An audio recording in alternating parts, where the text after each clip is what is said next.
Присяга только через месяц, но уже сейчас, сменив гражданскую одежду на военную, с начищенными до блеска берцами, ровной шеренгой, внимают напутственные слова от старших соотечественников. Задача на ближайший год у этих парней одна – отдать долг родине. Пожелать отличной службы приехал и первый зампред правительства Ингушетии Магомед Евлоев. Он также выразил слова поддержки и пожелания от главы Ингушетии Махмуда Али Калиматова.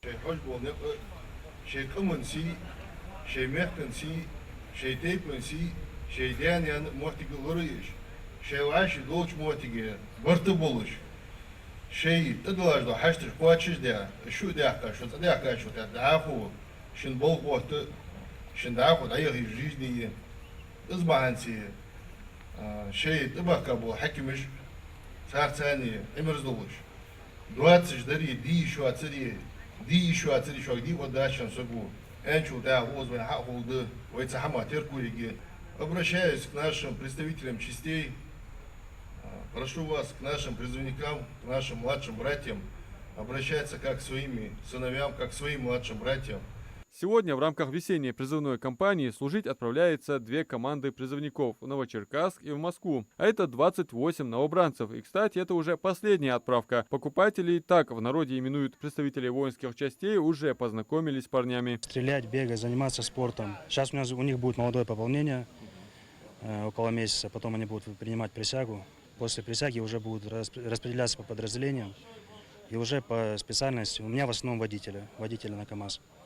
Аппаратные станции будут ездить по командировкам. Служба интересная, хорошая. Ребята молодцы, все хотят.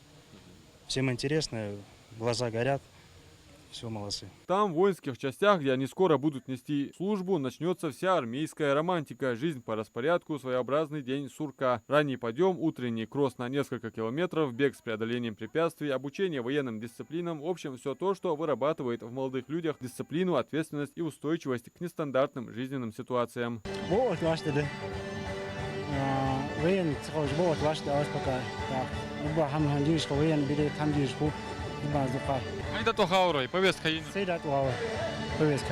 Ингушские призывники будут нести службу в рядах воздушно-космических войск. Направление очень ответственное, важное и требует максимальной самоотдачи и выдержки, чего и желают им в дорогу представители общественных, военных и правозащитных организаций. Уважаемые солдаты, надеюсь, что вы будете служить достойно. Научитесь к военному делу. Берегите себя от плохих людей.